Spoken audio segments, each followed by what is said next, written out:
Olá, olá, pessoal. Boa noite. Sejam todos bem-vindos à TVD News 581 da Parabólica Digital.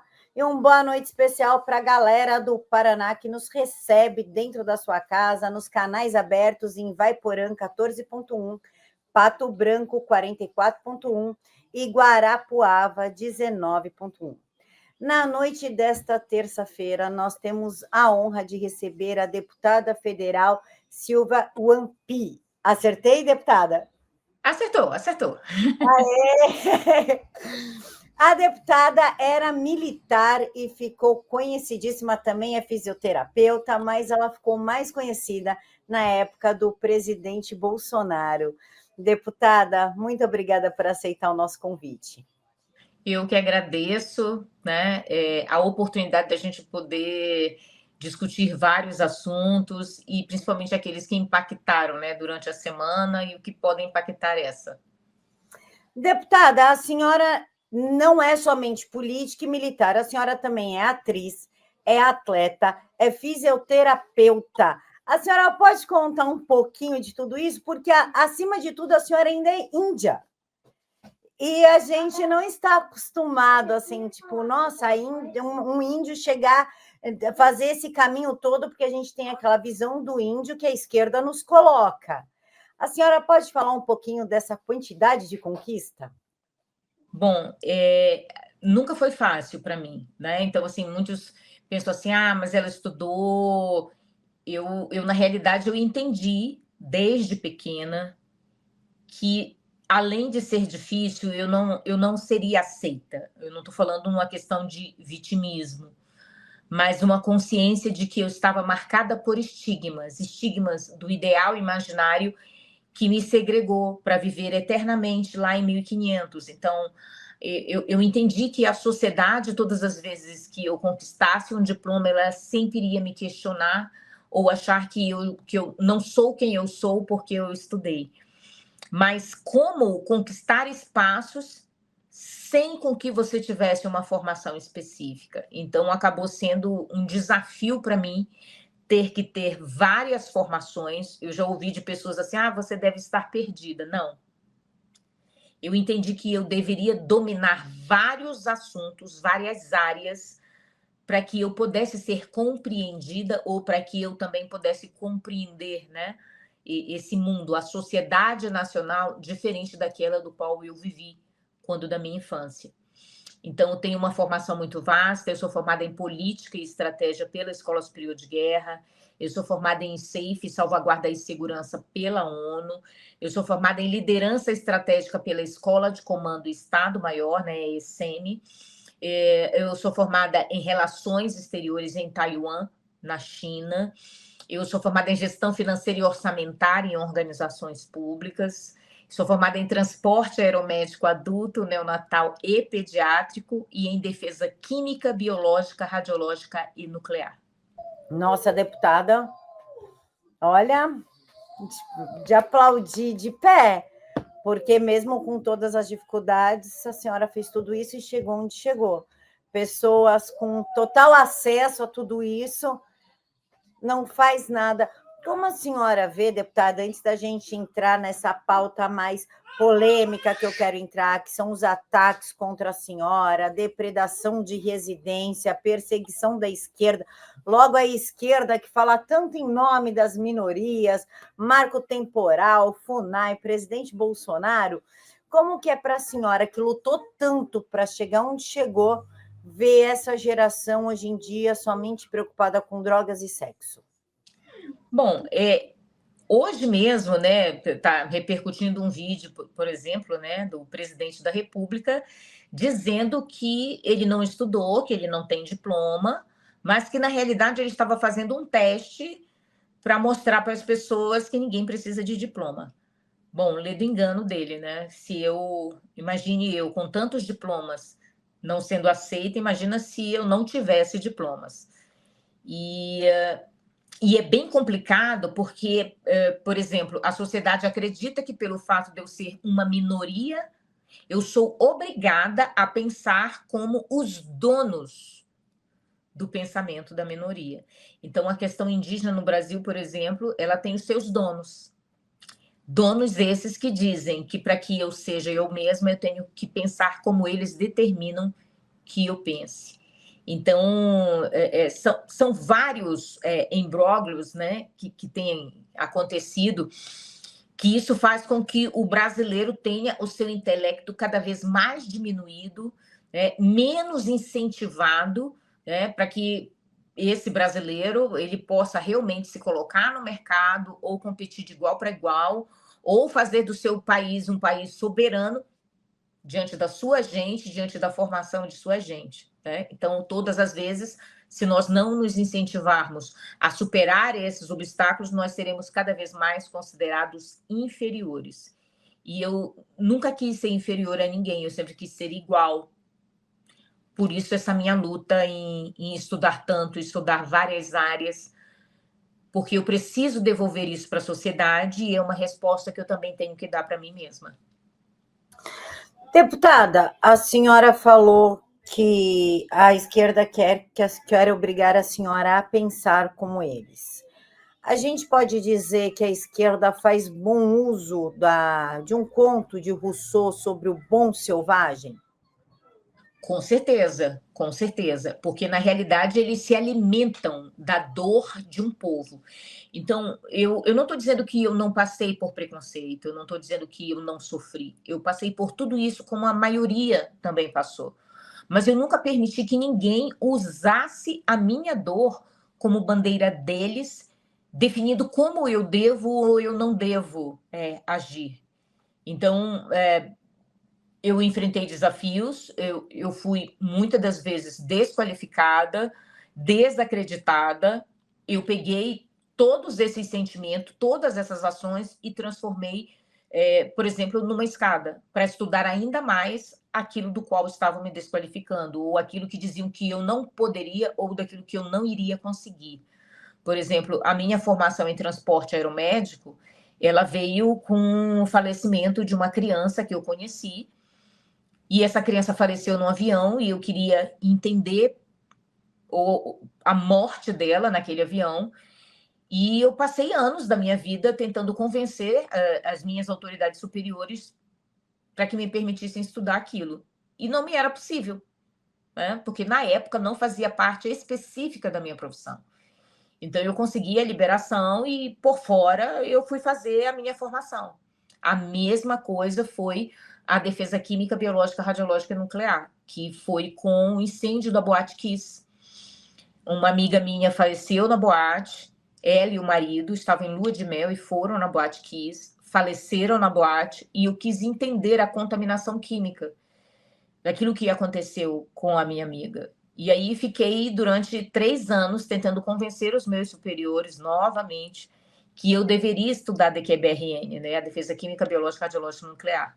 Isso só foi possível quando eu me tornei o chefe do serviço.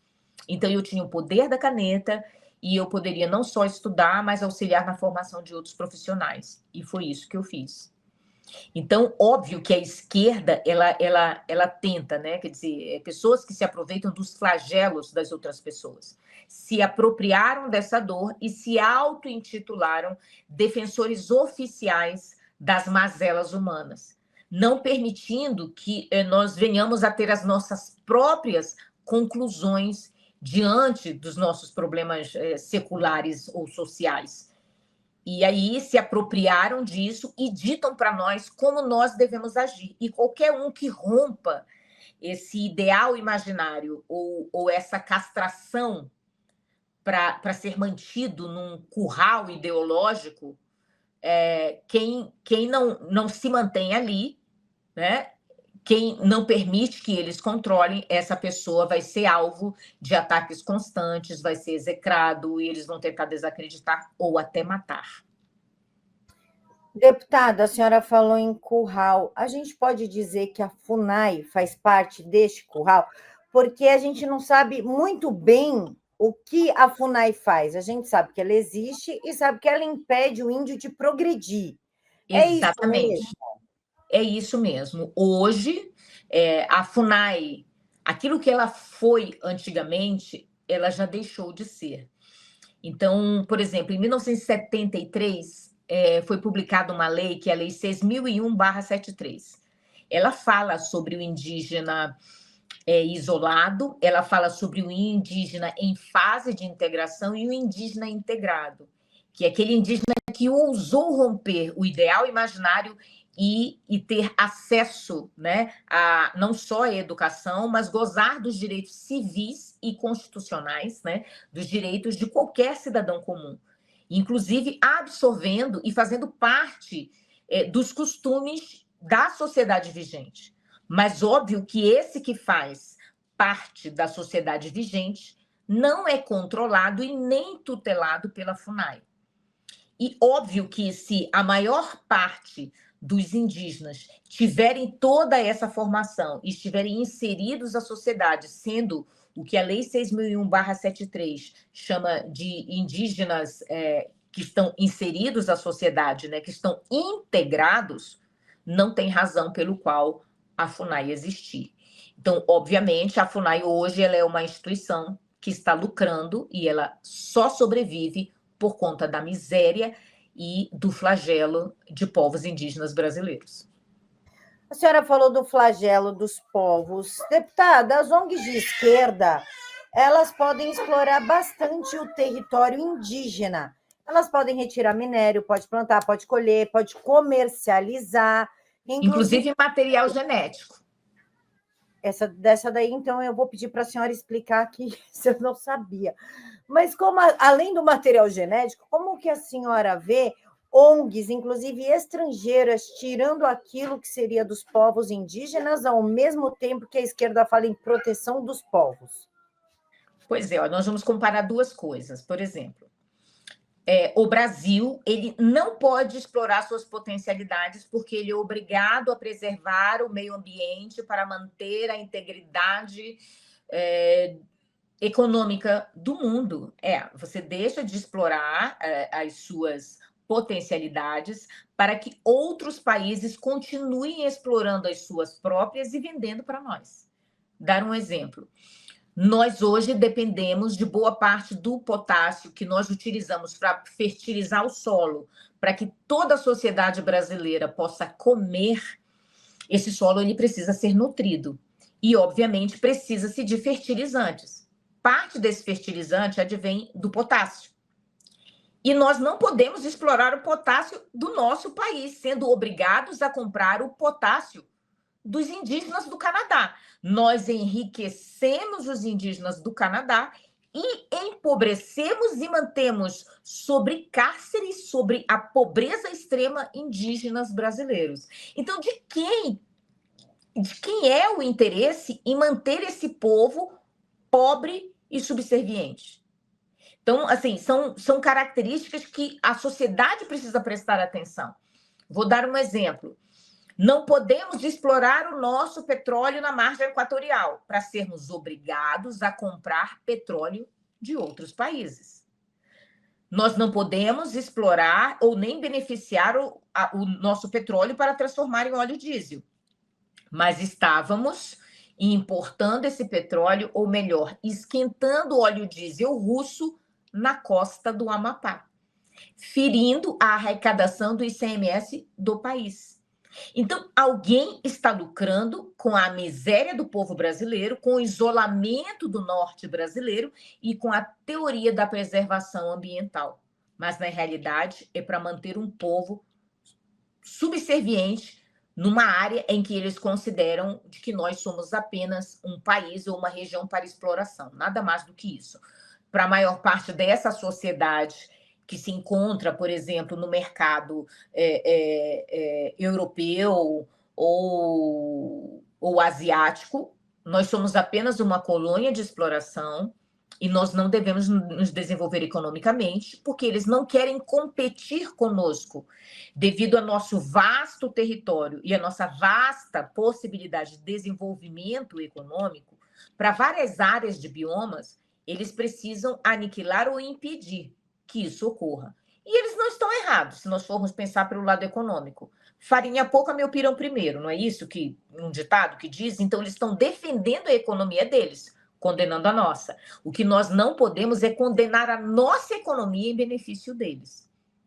E é isso que tem acontecido. Somos obrigados a comprar, a importar potássio, fosfato, todos os biofertilizantes que nutrem o solo para que a gente venha poder comer, nós somos obrigados a comprar de outros países. Deputada, por falar na esquerda, fazendo uso de como quer, a esquerda também está atacando a senhora, inclusive a senhora é considerada uma minoria, mulher e índia. Até depredação, ameaça de morte, mandaram perseguir a senhora, estudantes, perseguir. A senhora pode contar essa história que ela é meio preocupante, digamos assim, é meio assustadora. Quando houve os atos do dia 8 de janeiro, eu estava no Rio de Janeiro com a minha família, meus filhos, que eu não via há bastante tempo, né? Eu fiquei durante quase um ano no meu estado, sem ver a minha família, envolta especificamente, dedicada especificamente às questões da campanha eleitoral, né? E aí, como eu estava sem ver os meus filhos, terminou o pleito eleitoral, eu fui para o Rio de Janeiro e cheguei no Rio no dia 22 de dezembro e só saí do Rio no dia 12 de janeiro de 2022. No dia 8 de janeiro, quando os atos começaram, todas as redes sociais começaram a divulgar imagens do que estava acontecendo. E eu também divulguei vídeos dos quais eu recebi. Para meu espanto, 2 deputados do meu estado, um senador e o governador, foram às redes sociais dizer que eu estava depredando tudo em Brasília e que eu havia sido vista descendo de rapel de um prédio, em suma.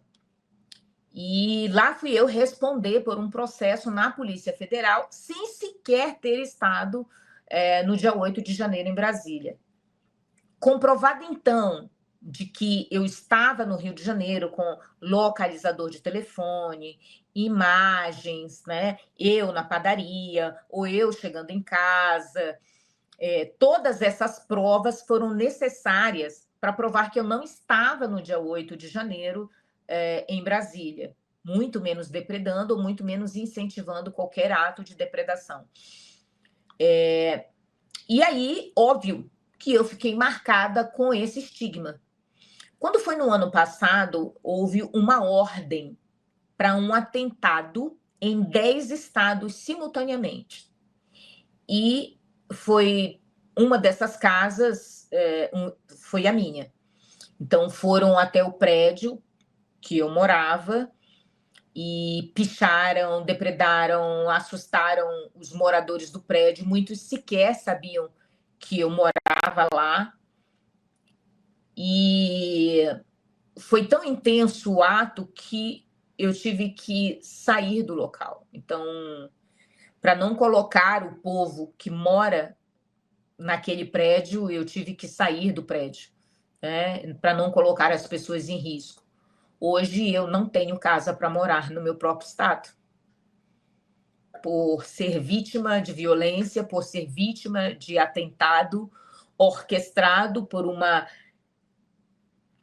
rede do qual eu não conheço, são criminosos que utilizam anseios sociais para tentar matar, para tentar aterrorizar pessoas. Então, a minha casa foi alvo de atentado no dia 1º de abril do ano passado. E quando foi esse ano, eu fui indicada, né, então, pelo novo presidente da Câmara, que é o deputado Hugo Mota, né, o presidente da Câmara, para fazer parte da comissão de conciliação do marco temporal que está sendo discutido no STF. Eu fui nomeada no dia 14 de fevereiro. E, para meu espanto, houve uma ameaça de morte, um pedido para um grupo, novamente, de estudantes, de que eu fosse assassinada. Assassinada, deputada, É uma palavra muito pesada, inclusive o cérebro, né? O cérebro que está orquestrando tudo isso está ao lado da senhora em Brasília. Como a senhora pediu segurança? Como é que está isso? Porque a segurança, eles foram capazes de atacar um presidente da República, que foi o Jair Bolsonaro. A probabilidade deles atacarem a senhora não é pequena. Exato. Assim que eu fui informada, né, da ameaça, eu procurei o presidente da Câmara, o Hugo Mota, e imediatamente a DEPOL assumiu, né, o caso, a Polícia Legislativa assumiu o caso, estiveram em outros estados coletando depoimentos, e a pessoa que orquestrou e que solicitou a um grupo de estudantes que matassem a deputada Silvia Wayampi, ela é assessora de um deputado federal e trabalha na Câmara, no mesmo prédio em que eu também trabalho. E para mim foi um choque, porque é um deputado do Amapá.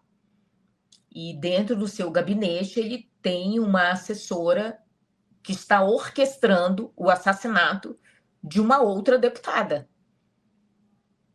E sem medo nenhum, sem pudor nenhum, ela escreveu: alguém precisa matar essa mulher.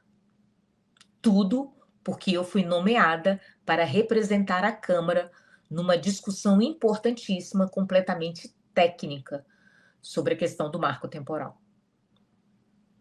Deputada, ela alegou na mídia que eu vou ler como eu escrevi, porque eu não sou hipócrita. A Marginal disse que foi uma brincadeira. Orquestrar o assassinato de alguém só pode ser uma pessoa que é altamente marginal. Que tipo de brincadeira é essa, deputada, que inclusive o Supremo fecha os olhos? Pois é, como é uma brincadeira para uma mulher que já foi feita refém, que já sofreu outras 2 tentativas de assassinato. Eu tive o meu marido sequestrado e assassinado. Não é uma brincadeira. Não para uma mulher como eu, que já sofreu tanta violência. Não é impossível acreditar que alguém em sã consciência, sabendo de todo esse meu histórico, de todo esse meu passado, tenha brincado em solicitar a estudantes que matassem uma deputada, sendo que já é sabido, inclusive, que a minha casa também já foi alvo. Então, é muito grave, é de uma sordidez inacreditável. Isso é violência política contra uma mulher indígena e conservadora. Talvez se eu estivesse realmente invadindo propriedades, depredando, talvez todos eles estivessem do meu lado me protegendo. E a senhora, além de ser mulher, já é avó, ou seja, é mãe, avó, salvou a vida da sua neta, como nós estávamos conversando antes da entrevista. Como a senhora se sente sendo alvo de tanta violência, ao mesmo tempo com total silêncio e anuência dos seus próximos? Eu não digo dos seus pares, eu digo dos seus próximos, que são os deputados, o judiciário, os senadores, porque está todo mundo aí. Olha, eu posso dizer que não é só uma questão de eu ter a consciência de que não seria fácil, mas dói. Dói de uma forma absurda. E, ao mesmo tempo, eu ter que me autocondicionar a não me deixar sofrer ou estar no estado emocional de que eles gostariam que eu estivesse. Então, eu fui obrigada a me refazer inúmeras vezes diante de todas as violências que eu sofri. E é algo, assim, bastante pesaroso para mim ver que, por exemplo, o deputado que é chefe dessa assessora, ele sabe desde o dia 26 de fevereiro, ele ligou para mim, dizendo estar solidário a mim, mas ele não demitiu a assessora. Ele permaneceu com a autora de uma ameaça de morte a uma outra parlamentar. Talvez hoje, dia 31 de março, é que ele, possivelmente por uma pressão da imprensa, talvez hoje ele tenha solicitado a demissão dela. Talvez. Mas hoje ela ainda estava e ainda consta no site da Câmara Federal como assessora direta do deputado Josenildo Abrantes, do PDT do Amapá. Deputada, ele só tomou essa atitude porque criou-se uma comoção, criou-se uma mídia em cima do fato, lá aí no Amapá, e aí ele achou melhor dar uma resposta à sociedade. Se não fosse isso, ele seguiria quieto, porque não é a primeira vez que isso acontece com a senhora. A senhora nem Exatamente. casa tem, como a senhora diz que não tem casa para morar, porque ela foi depredada e a senhora não quer colocar os seus vizinhos em risco. A senhora, neste momento, está em Brasília, inclusive alvo de cassação do TRE. Como que a senhora está lidando com tudo isso? Por que alvo de cassação se a senhora não roubou, não mandou matar ninguém, não tem assessora que manda matar, não está corrompendo, não está no grupo do Lula roubando emenda? Qual que é o alvo dessa cassação, afinal? Olha, uma das coisas eu aprendi que basta que apenas um não concorde. Não tem como roubar. E, obviamente, você ter parlamentar que não coaduna, que não faz parte do grupo, do sistema, esse parlamentar passa a ser uma ameaça. Então, obviamente, que vão tentar de tudo, das coisas mais inescrupulosas, para me silenciar, para tirar esse mandato, até porque eu fujo à regra, né? A regra dos acordos. E óbvio que eles tentarão de tudo. E para algumas pessoas, eu já ouvi comentários dizer assim, nossa, ela é dura na queda. Eu tenho sobrevivido a todas essas pessoas, a todas essas ameaças, e eu ainda acredito na justiça e espero que ela realmente seja feita, né? Que as coisas sejam realmente apuradas. Vou dar um exemplo. Eu fui alvo de cassação por conta de uma movimentação bancária feita de uma conta de uma pessoa para outra pessoa. Absolutamente nada saiu de nenhuma conta minha, CPF, CNPJ, nada meu. Saiu de uma pessoa para outra, que encomendou de outra um recibo com os valores que ela movimentou da conta pessoal dela para outra pessoa, mas pediu um recibo em nome de outra. E essa outra pessoa do qual ela pediu um recibo foi meu nome. É como se eu pegasse o número do seu CPF e pedisse uma nota fiscal no seu nome, sendo que o dinheiro saiu da minha conta. Foi exatamente isso que fizeram. E essa armação veio da esquerda, não saiu de dentro. Exatamente, de pessoas que foram colocadas, inseridas dentro do meu grupo. Os famosos infiltrados. Exatamente. Quer ver um exemplo? As minhas contas, elas estavam aprovadas pelo TRE. E aí, do nada, eles, óbvio que para me caçar, não dava para me caçar com a minha conta aprovada. Óbvio. Então, eles retornaram uma conta já aprovada e cancelaram essa aprovação, né?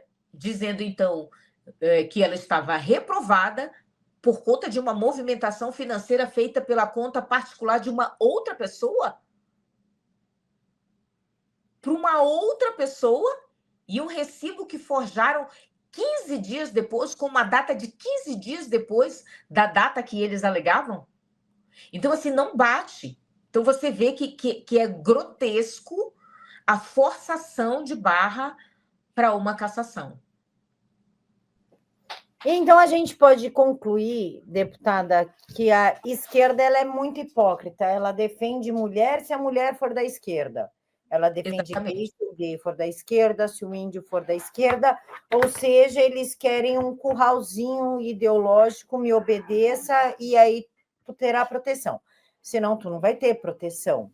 Que cai naquela do Lula falando que defende as mulheres, mas diz que corintiano pode espancar mulher, o filho dele bateu na mulher, inclusive, que a mulher dele pode ser empoderada, que não aceita ser dona de casa, mas falou, Deus me livre de ter mulher feminista. Todo esse discurso embolado, né? Exato, inclusive eu fiz vários discursos sobre isso na Câmara, na comissão mista de mulheres, falando sobre essa seletividade de agressor.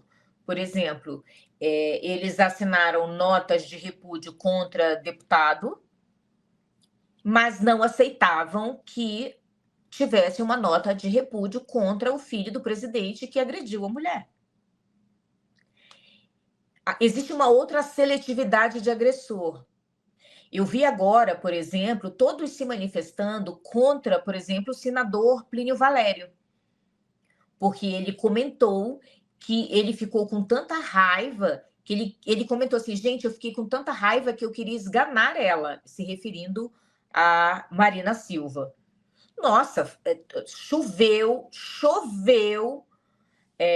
pedidos contra o senador Plínio Valério. Mas esse mesmo grupo que assinou uma nota de repúdio, que mandou denúncia para a Comissão de Ética do Senado contra o Plínio Valério, é o mesmo grupo que não se manifestou quando uma deputada federal chamada Camila Jara, hoje eu posso falar o nome dela, Camila Jara, do PT, lá do Mato Grosso do Sul, ela se referiu a mim, uma mulher indígena, e ao deputado Hélio Lopes, um deputado negro, como as assombrações do Congresso Nacional.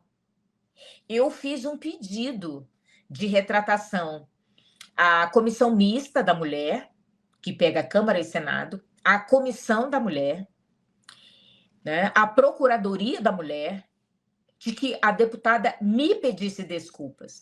E eu fiquei 1 ano e 4 meses sem citar o nome da deputada e esperando o pedido de desculpas dela. Mas, como existe a seletividade de agressores, ela não me pediu desculpas. Foi necessário eu fazer uma denúncia em plenário, dizendo que eu estava esperando o pedido de desculpas dela com 1 ano e 4 meses. E foi só aí, então, que ela compareceu ao plenário da Câmara para dizer assim, desculpe se eu te ofendi falando da sua aparência. Novamente, tentando me agredir, me chamando de assombração do Congresso Nacional. Ela falou, então, que me pedia desculpas, mas não pediu desculpas a um deputado preto quando ela chamou esse deputado de assombração.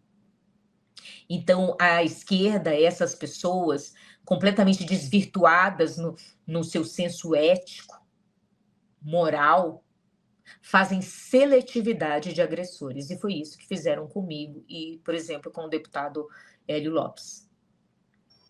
Ou seja, deputada, é o tal do racismo estrutural que eles alegam que vem deles mesmos, né? Exatamente.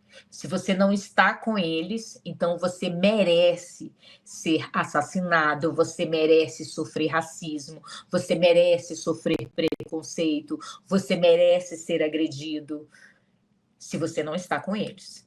Então, se fosse comigo, se eu estivesse com eles, nessa altura, o país inteiro estava parando, né, em defesa de uma mulher indígena deputada, mas não é isso que acontece. Deputada, ser conhecida como a Índia do Bolsonaro, como a senhora ficou, trouxe alguma perda para a senhora? A senhora acha que essa agressão, perseguição e violência vem deste apelido? Não me especificamente. Eu acho que ela só colaborou para que aumentasse, mas foi aquilo que eu disse. Basta apenas que você não pense como eles para você ser alvo. Então, eu já venho sofrendo esses flagelos há bastante tempo, e no momento em que eu começo a manifestar a minha opinião, né, que é da mesma forma de pensar como a maior parte das pessoas que querem o desenvolvimento econômico, a liberdade econômica, o desenvolvimento e a soberania do país, a igualdade de direitos dentro da meritocracia. Então, obviamente, isso não coaduna com um movimento vitimista. E se essa pessoa pensa como eu, é o Bolsonaro, ou se essa pessoa que pensa como eu, é você que está nos assistindo, é óbvio que eu vou sofrer ataque, porque eu não estou pensando como determinado por esse grupo da esquerda e que tenta controlar os movimentos sociais e as minorias. Deputada, a violência contra a senhora é tamanha que a senhora não é chamada pelo seu nome. Por quê? Como é que eles lhe chamam? Quando eles querem me ofender, eles me chamam de Silvia Nobre. Quando eu fui eleita, meu nome de deputada é Silvia Wayampi. Esse mesmo grupo me chama de Silvia Nobre, porque eles não me aceitam. Então, eles me ofendem, utilizando o meu outro nome, Silvia Nobre. Por exemplo, se fosse com um deputado trans, se você chamar de ele, você é transfóbico. Você é obrigado a chamar de ela. Mas esse mesmo grupo que pede isso é o mesmo grupo que não me chama pelo meu nome parlamentar. Veja como é seletividade de agressor. Isso que eu ia falar com a senhora. Como que a gente fala? Aquele negócio, esse a gente pode ser racista, que não tem problema, essa mulher a gente pode agredir, que não tem problema, porque eles não são de esquerda, eles não coadunam com a nossa ideologia. Mas a senhora também vem de uma... Chamaria de tribo, para não ficar racista? É que a esquerda já Não, mudou. pode chamar de tribo, pode chamar de comunidade indígena. O Estatuto do Índio não mudou. A Lei 6.001 de 73, ela não mudou. É índio, indígena, quando é um grupo maior. Índio, eu, indígenas, grupo de indígenas. Veja, eu estou falando da Lei 6.001/73. Ela deixa bem claro, índio ou silvícola. Então, não é ofensa. São eles que criam problemas em cima de questões que não devem ser criadas. Por exemplo, podem me chamar de selvagem, podem me chamar de aborígene, podem me chamar de originária, podem me chamar de índia, de indígena. Não vai mudar quem eu sou. Não muda. Não muda. Eu descendo dessa civilização pré-colombiana que tanto se fala. Então, assim, eu sou brasileira, como qualquer outro brasileiro. Não me ofende, mas ofende a eles. Exatamente, ofende a eles. E nós já estamos muito perdidos com essas terminações, porque antes não podia preto, era só negro, agora só pode negro, não pode preto. A gente está muito confuso e começa a dificultar a comunicação. A gente começa a ficar até meio receoso de falar e tomou um processo. Então, eu vou falar comunidade indígena. Aí a gente não ofende ninguém. A senhora aceita e a gente não ofende o outro lado. A comunidade indígena não está saindo em sua defesa?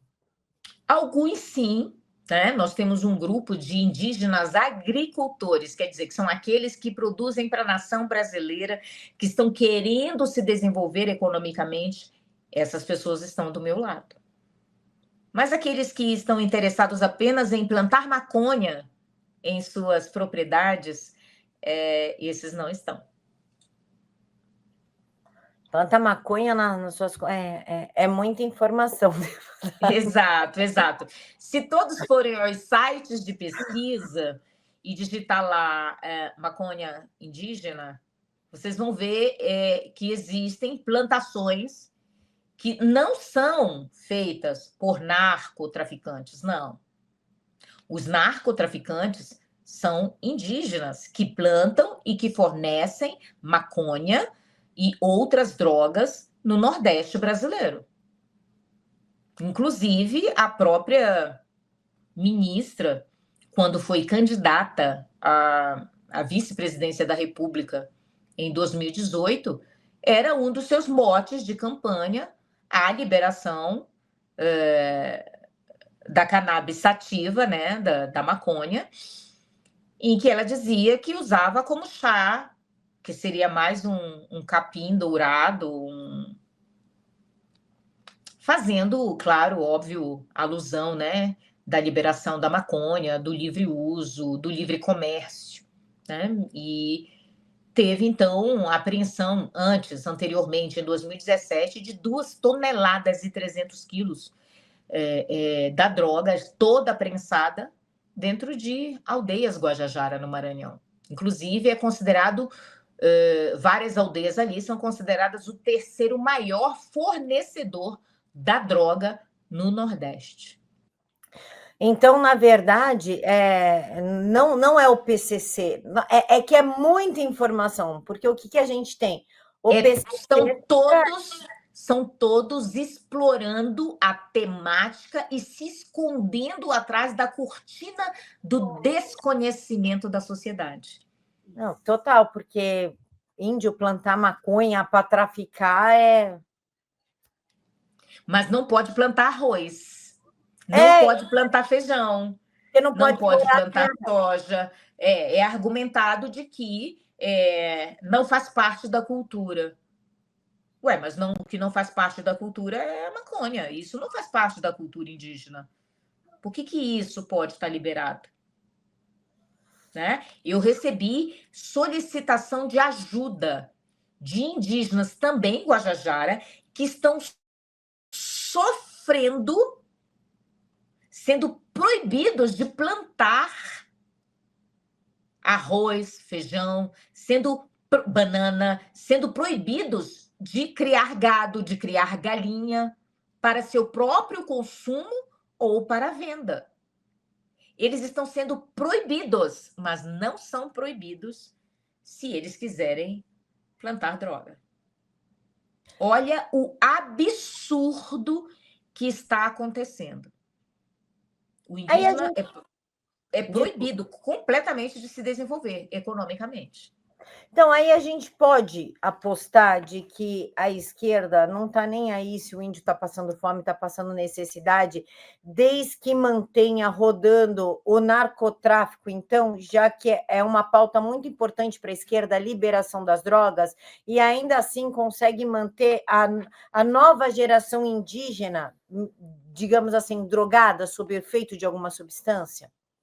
Com certeza, de uma forma absoluta. Vou dar um exemplo. Nós estamos no STF na discussão, óbvio, na conciliação e na discussão da questão do marco temporal. O artigo 20º, o artigo 21º e o artigo 22º, ele garante a ação das Forças Armadas, ele garante a ação das forças de segurança e da polícia, né, em terras indígenas, sem com que haja a necessidade, por exemplo, de um pedido de autorização ao cacique, à FUNAI, ao espírito da floresta, para que a polícia, para que as Forças Armadas possam exercer a sua ação constitucional. E você sabia que nós trabalhamos preocupadas com a segurança pública, preocupada com a segurança das fronteiras do país, preocupados com a questão da soberania do país, nós trabalhamos especificamente esses 3 artigos, 20º, 21º e 22º, que foram os artigos do marco temporal vetados pela Presidência da República. Posso pedir para a senhora, por favor, explicar o marco temporal como se nós fôssemos uma criança de 5 anos e o que foi vetado? Porque, sendo muito sincera com a senhora, eu não consegui compreender direito esse marco temporal, porque parece que é um estádio do Maracanã para 6 índios, é uma coisa meio confusa. A senhora vê a gente como uma criança de 5 anos, explica para a gente. Tá. Indígenas não tinham direitos e sequer eram citados como cidadãos com direitos no Brasil. Inicialmente na história, em 1551, por exemplo, indígenas eram considerados animais e eles precisavam ser domesticados. Num julgamento na Espanha, foram considerados seres humanos, mas eram um elo perdido de Adão e Eva e precisavam ser mantidos nus para fazer o povo acreditar no paraíso e isolados no meio do mato.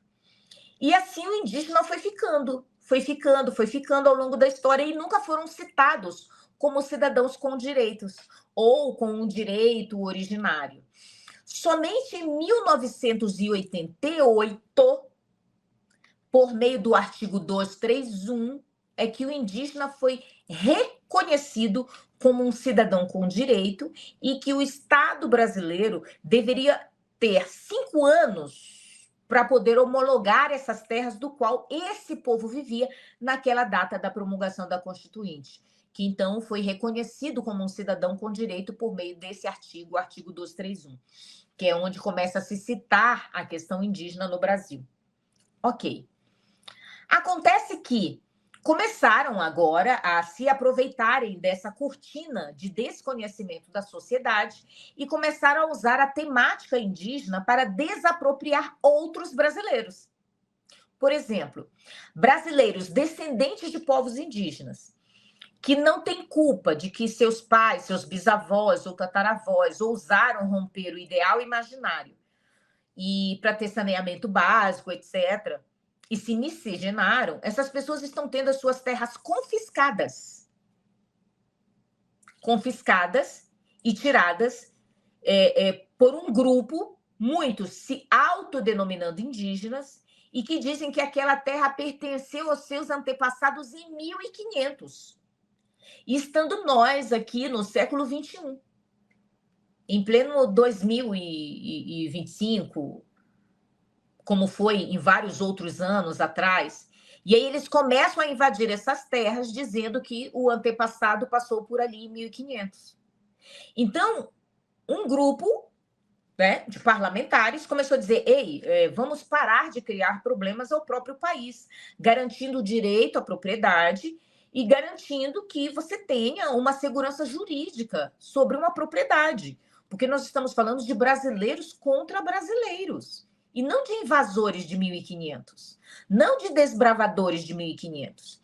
Então, foi chamado, então, né, de marco temporal a própria Constituição, que foi promulgada em 5 de outubro de 1988. Mas um grupo diz que não, que nenhum brasileiro tem direito à propriedade, que a Constituição de 1988 não deve valer, e sim um direito subjetivo de 1500. Então, você aí que tem a propriedade, seu apartamento, sua casa, seu sítio, qualquer um denominado indígena pode invadir a sua propriedade e tirar aquilo que você levou anos para conquistar, mesmo que você não descenda de nenhum português, mesmo que você não descenda de nenhum espanhol, mesmo que você seja descendente de indígenas, você não terá direito à sua propriedade. Isso daí, deputada, faz parte do escopo da tal da dívida histórica que a esquerda fala, não é? Exatamente, mas do que adianta ter um pagamento de uma possível dívida histórica quando eles falam sobre homologação das terras se eles nos consideram inferiores? Por exemplo, a terra é homologada, mas ela não pertence ao índio. A terra é homologada, mas ela acaba indo para o governo, para a União, ela não é do índio.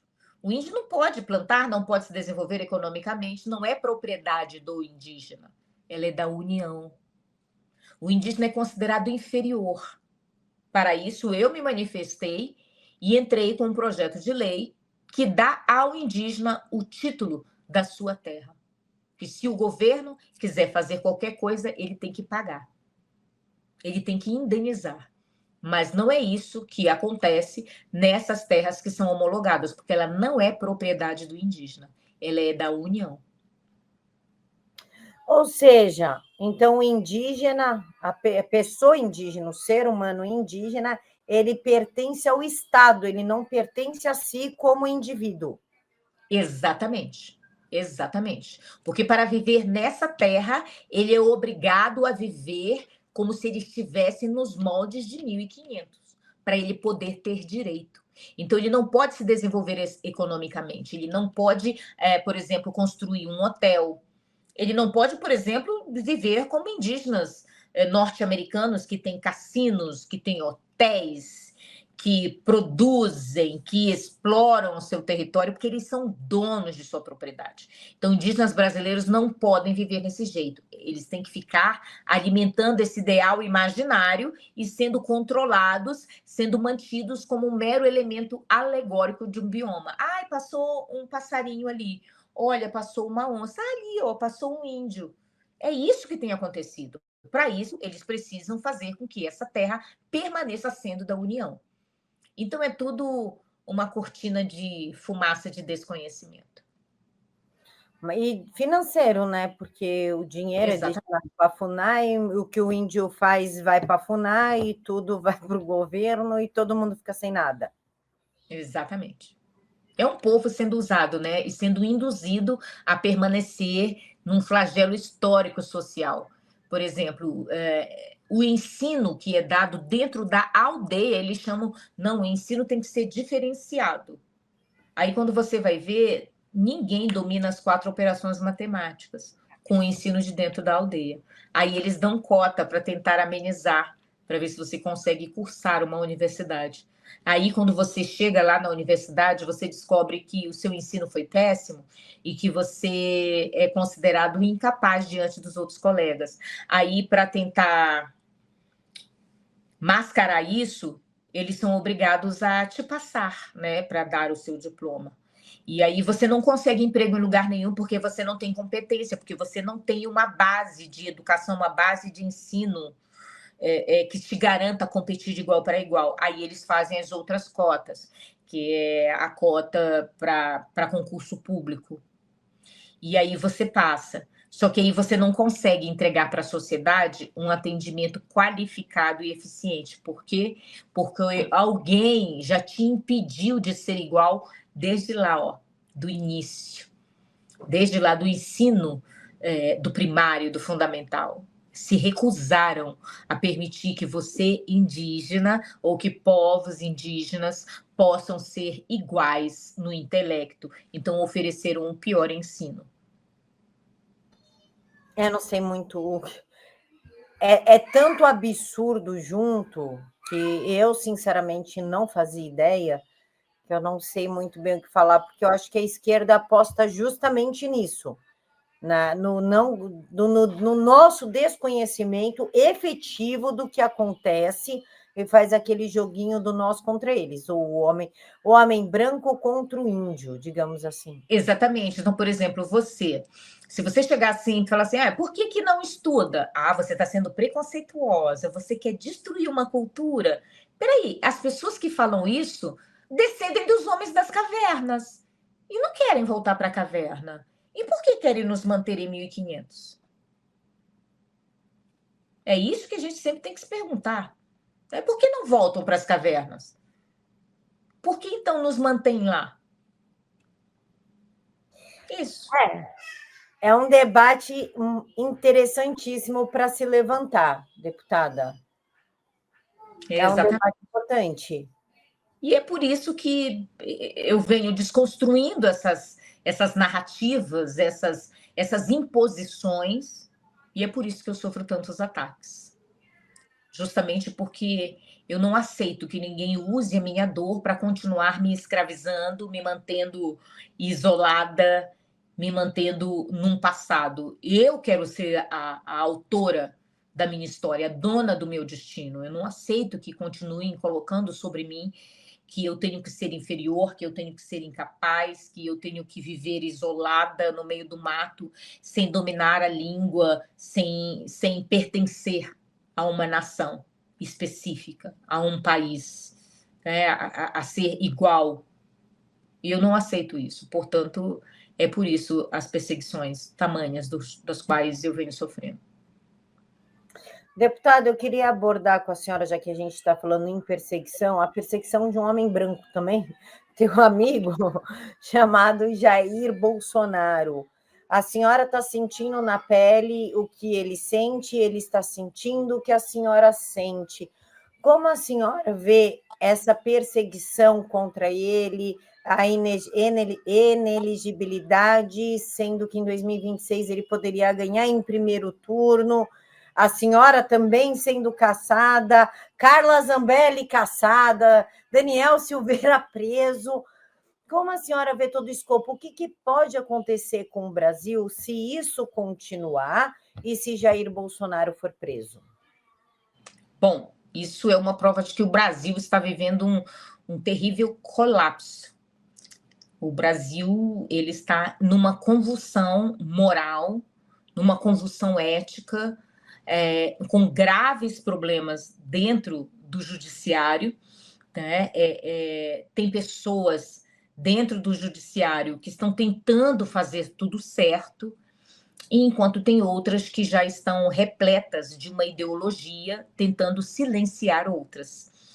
Então, o país em si, não estão pensando o Brasil como nação. Quando nós pensamos no nosso país, né, onde nós estamos como uma nação, nós atuamos plenamente para que esse país seja autossuficiente, que ele seja capaz e que ele não seja dependente de nação nenhuma. Então, como se comportar diante de um grupo que pede um ensino da pior qualidade, um ensino desqualificado? Como se comportar diante de um grupo que não quer que a sociedade tenha segurança pública? Como se comportar diante de uma sociedade, de um grupo que não quer que a nossa sociedade tenha valores morais, éticos ou sociais? Então, óbvio que o Brasil está entrando em colapso justamente porque ele se tornou um país onde outros países acabam percebendo a insegurança e não vão aplicar o seu capital aqui. Então, o que é que eles têm feito? O Brasil tem deixado de arrecadar, o Brasil tem deixado de produzir, o Brasil tem deixado de alavancar a sua economia por conta dos seus dirigentes, do comportamento irresponsável de seus dirigentes. Então, eles não têm outro jeito a não ser sobretaxar ainda mais o seu próprio povo, para poder garantir que as contas sejam pagas. Mas já está num colapso tão grande que acredita-se que em mais alguns 4 a 5 meses o Brasil não tenha condições nem de pagar os seus funcionários públicos. Deputada, vamos ver como a senhora encara a minha pergunta. Os presos do 8 do 1 merecem anistia e o Congresso está pressionando para isso, a oposição está pressionando para isso. A gente pode dizer que os índios brasileiros merecem a mesma anistia que os presos do 8 do 1, pois ambos, nas suas particularidades, estão presos injustamente? Completamente. Nós podemos considerar que são idênticos. Indígenas precisam, sim, ter o direito de se desenvolver, precisam ser libertados. Essa é a palavra. Às vezes, pela falta de entendimento do que realmente está acontecendo na história, você pode achar assim, não, mas ser libertos, eles já são livres. Não, não somos. Nós dependemos de tudo de tudo, como qualquer outro cidadão. E somos impedidos de ter acesso às tecnologias que o mundo conseguiu avançar e ter. Nós não podemos ter para continuar alimentando esse ideal imaginário. Quanto aos presos políticos do dia 8 de janeiro, é preciso alimentar, né, um golpe, é preciso alimentar essa narrativa, é preciso criar um algoz, é preciso criar um elemento que faça com que parte da sociedade acredite num herói antagônico, que estão tentando proteger uma sociedade, um país de um golpe que não aconteceu. Essas pessoas, para você fazer um golpe ou forjar algo, você precisa estar pelo menos armado. E batons não são armas. Perfeito. Deputada, para a gente finalizar, nem vou voltar para a tela. Quem seria Silvia YMP? Como que a senhora se define? Olha, como se a senhora estivesse na frente do espelho e falando com a senhora. Eu sou uma mulher do Norte, uma mulher da Amazônia brasileira, que acredita na coragem do povo brasileiro, que acredita que o Brasil precisa da coragem dos seus filhos. Eu sou mãe, eu sou militar, eu sou uma mulher indígena. As diversas formas de mim mesma me fizeram acreditar que dentro de cada um de nós está o herói que o Brasil precisa. E eu acredito que eu sou parte disso, que eu sou parte dessa história.